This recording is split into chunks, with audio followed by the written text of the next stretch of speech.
All right. So thank you all for joining us. My name is Edwin Edebiri, and I am the Chief Happiness Officer with the I Am Happy Project and also the Happy Neighborhood Project. Anybody that's around definitely know what happened yesterday in Orlando, Florida.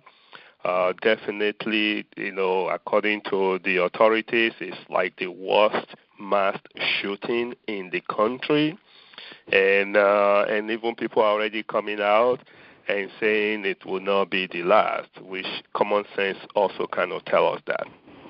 But my focus this morning is how do you deal with a situation like that. Now, before I go on, let me make something really clear, folks.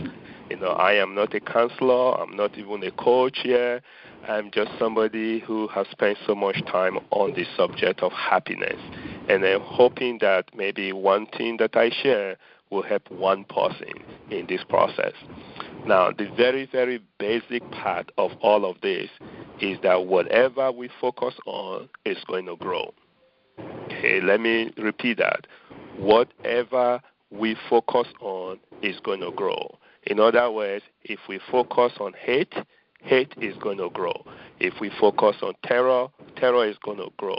If we focus on love, love is going to grow. If we focus on peace, peace is going to grow. And if we focus on happiness, happiness is going to grow.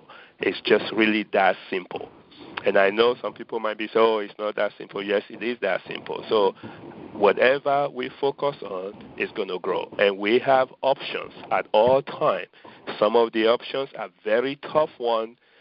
And in this particular case, with 50 lives gone and like 53 injured, that's going to be a very tough case for the family of the victims and for the friends of the victim and for the rest of us who are just watching this thing on television. One of the things that people don't realize is happiness is not affected only when you are in the middle of what happened. It can be affected just because you have no control, because you are powerless, because you are gripped with fear. What is next? Sometimes you can be gripped with loss, and it may not even be a direct loss to you. Different people manage this situation differently. So my focus is going to be how do you deal with that? Now, I know that the society kind of train us, especially if you are really affected directly, with this kind of loss, and they say take your time. Now, I am going to beg to be different with that because time is not really a luxury in this kind of situation. I'm going to strongly suggest you seek help immediately. Don't take your time because time is not a luxury because, your brain is going to rewire itself to the situation, and the longer you give that, the more that's going to happen. So, yes, you want to grieve, no question about that. You want to deal with the situation head on, but you do want to seek help. Now, again, some of you might say, well, you know what, I'm not directly involved with what happened, so I'm okay. You want to make sure that you really are okay because it's not only folks who are directly involved that are affected with this stuff. Some people are affected just because, again, they just feel powerless. They just feel, that everything is overpowering them. So please seek help. That's the number one thing, seek help. And then the second thing, folks, that I want to really emphasize is you have to find a way as quickly as possible to redirect your energy, to redirect your focus, to redirect your resources. Redirection is crucial in this. We are already seeing it. People are going to the blood bank to donate blood because they feel that that's what they can do at this very moment. It shifts their mind from the negative, at least for that moment, to something positive that's resulting as a result of this. Just go and donate blood if you are up to it, and you will feel like you're doing something positive, and you are, because they really need that blood now. And so do that. The people are lining up to volunteer, to help with anything that they can do. This is not a time for you to just sit, in your couch and just be reminiscing what happened. That's not going to work. You got to shift your energy. You have to do something positive. And that's the only way you can start to do something about it. Now, for those of you that heard my TED Talk, and I talk about the 3-minute rule, folks, this is where it really comes into play. Now, of course, if you are directly involved with the loss, 3 minutes is not going to cut it. 3 hours may not even cut it. 3 days may not even cut it. Even 3 weeks may not even cut it. But you got to find a realistic time frame to say, hey, you know what, at this point, I'm going to shift my energy. Because if you just say, well, you know what, I don't have any control, I don't have any choice, this world is going to come to hell and handbasket, that's not the best way to go. And this is why also I always emphasize the recipe for happiness, you have to practice it ahead of time. It's one of those things that is best to have and not need than to need and don't have. Practice makes improvement, folks. Practice doesn't make perfect.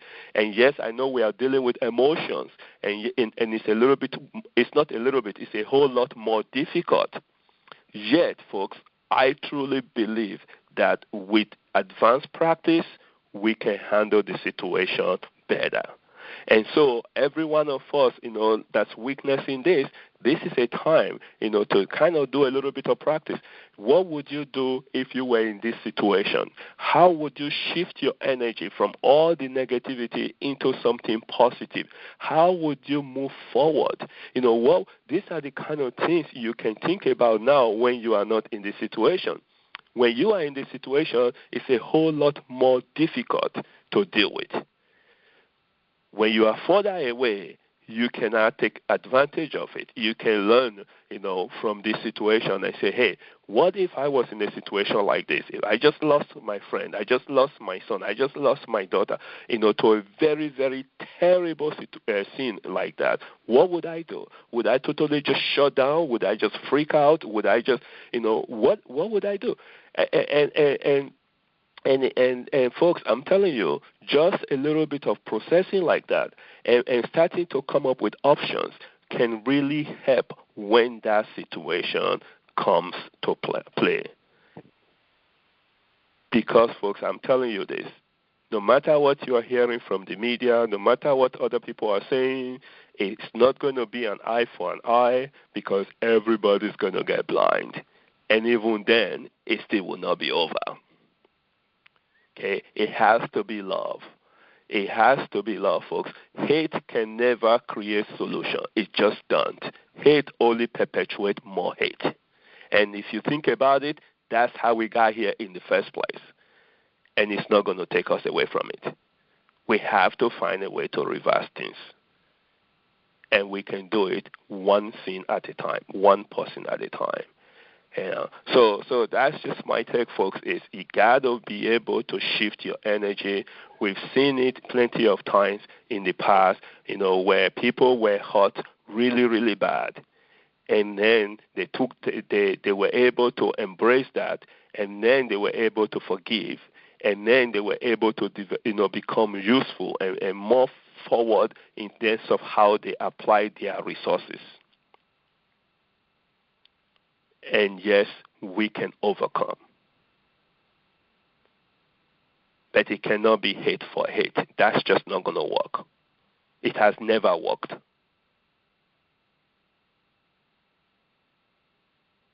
So ask yourself, if you are far away, if you are affected by what happened in Orlando, then you are already in it. What can you do to shift your energy? That should be the primary focus right now.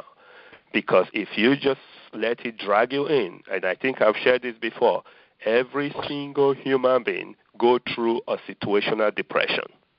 We do, because that's just being part of human. When something changes, especially if it changes drastically, we are kind of trying to figure out how do we embrace it, and we embrace it differently. So we all go through temporary or what I call situational depression.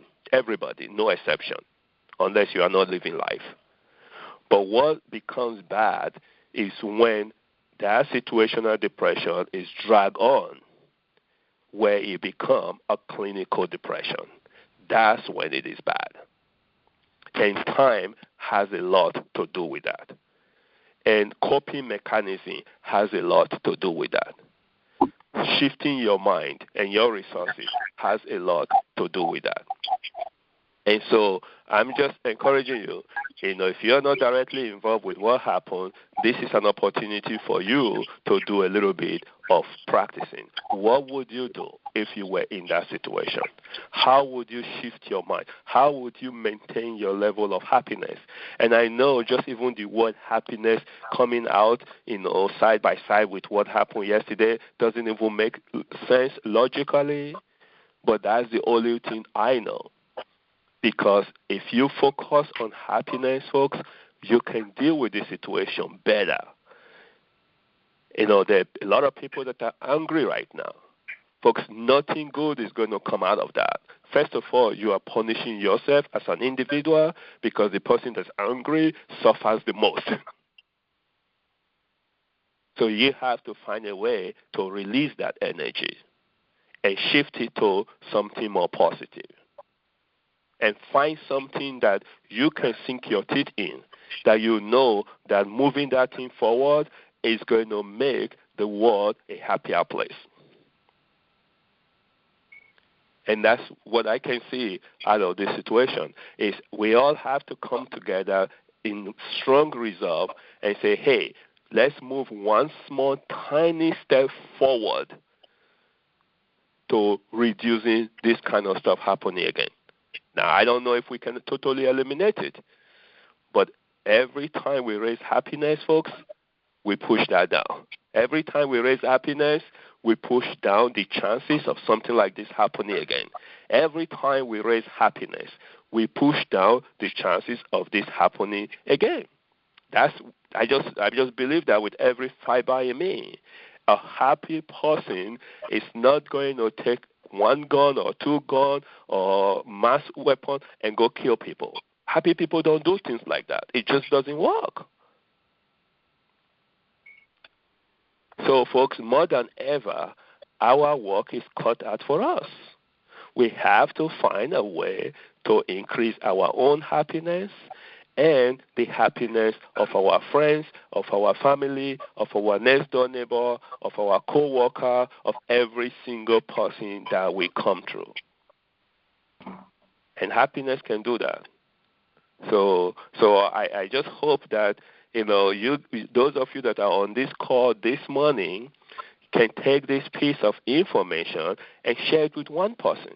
Just ask them, hey, if you were in a situation like happened in Orlando, how would you deal with it? If you lost a loved one, how would you deal with it? It should be a conversation ahead of when it actually happened. It cannot really happen too much when we are already in it. People got to prepare, folks. You have to prepare. You have to figure out a way to set your default position to happiness.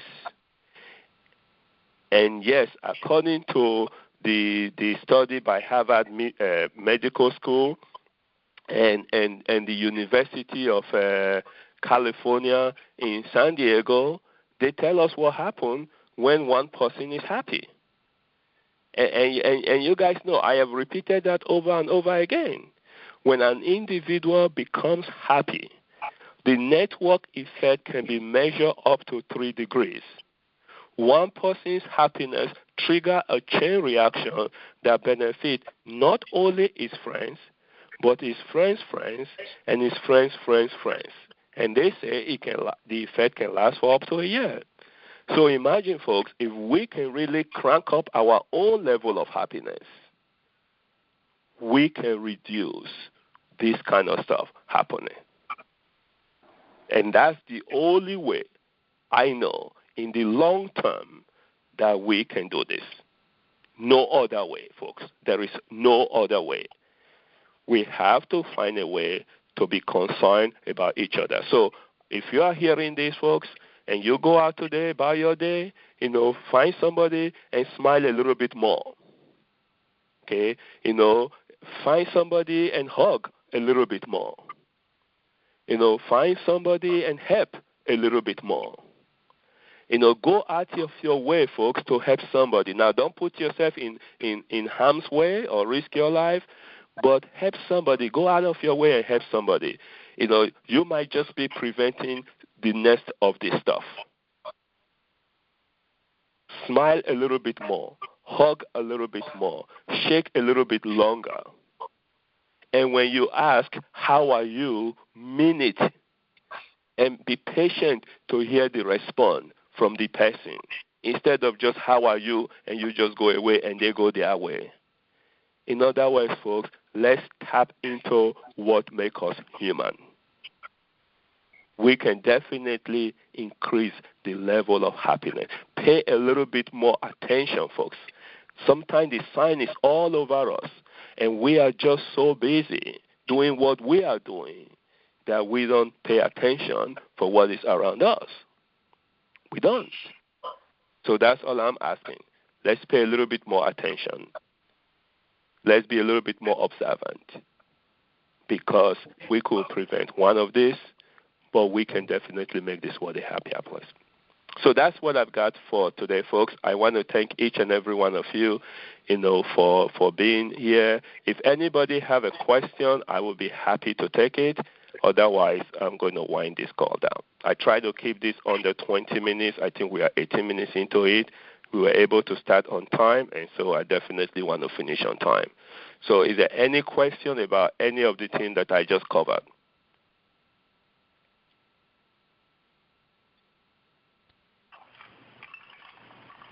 Okay. So if there is no question, folks, I'm going to kind of end with the way I start. Everything, folks, whatever we focus on is going to grow. And I want to encourage you, even in a situation like this, to focus on happiness. And let's make happiness grow in our society here. So please, this is being recorded. I'm going to be announcing the recording numbers and all of those stuff. And I want you to really share it, folks. Get somebody to hear this. Maybe you might be saving one life, and maybe two or three. I don't know. But get people to hear it so they can learn to shift their own energy. And if they need help, there are a lot of professionals out there that they can go to that can help them, folks. All right? So that's what we got. As part of our tradition, folks, I'm going to count 2, and I want everybody to say Happy Monday, and this time with a little bit more energy because we definitely need it, okay? So 1, 2. Happy Monday. Okay, thank you very much, folks. Bye-bye. Bye.